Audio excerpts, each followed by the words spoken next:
Alors, dans les deux cas, nous avons fait des appels à candidature, c'est-à-dire que nous n'avons pas voulu reconduire automatiquement les équipes en présence. Nous ne les avons pas empêchées de candidater. D'ailleurs, elles ont candidaté sous différentes formes, mais elles ont candidaté. Nous voulions proposer au plus grand nombre cette possibilité de se trouver dans un lieu et de développer un projet dans un lieu. D'où cet appel à candidature avec un cahier des charges qui a été coécrit. Pour le coécrire, on s'est rapproché à chaque fois de la mairie d'arrondissement correspondant, donc la mairie du 3 pour l'Assemblée et la mairie du 8 pour le Ciel, pour se mettre d'accord sur les objectifs du cahier des charges. Et nous avons coécrit aussi ce cahier des charges avec les services de l'État, avec les services de la DRAC. Nous avons également associé la région, qui a été peut-être moins présente que l'État, mais qui a malgré tout suivi ce processus sur nos scènes, sur ces scènes du 3e et du 8e arrondissement. Et d'ailleurs, la région finance la scène cofinance avec nous la scène du 8e. Donc nous avons coécrit ensemble cet appel à projet. Pour moi, c'était extrêmement important.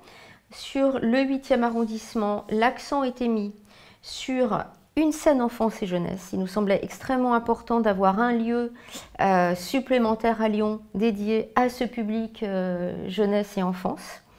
L'ancrage sur l'arrondissement également, la capacité de travailler avec les habitants, les familles, et puis bien sûr la jeunesse de cet arrondissement, et notamment du quartier des États-Unis, le quartier du jet d'eau, enfin voilà, qui est vraiment cette volonté d'ancrage territorial. Sur le 3e arrondissement, et toujours en lien avec la mairie du 3e, là aussi l'ancrage dans le 3e arrondissement était demandé. Il était demandé que ce lieu puisse être un lieu de formation pour le public, c'est-à-dire qu'il puisse y avoir des cours dispensés. Et il était demandé également une approche pluridisciplinaire. Donc là, on n'était pas sur enfance et jeunesse, mais par contre, on était sur le mélange des disciplines et faire cohabiter danse et théâtre et arts visuels, enfin voilà, qu'il y ait des croisements de disciplines et de public. Et donc, ce cahier des charges a été publié. Nous avons eu sur les deux arrondissements plusieurs candidatures et nous avons reçu les équipes en présence des représentants de l'État, de la région, de la mairie d'arrondissement concernée et de mes services et moi-même. Et voilà, se sont détachés ces deux projets. Le projet L'Assemblée sur le 3e arrondissement, c'est un projet théâtral à la base, avec des entrées en effet pluridisciplinaires qui sont intégrées.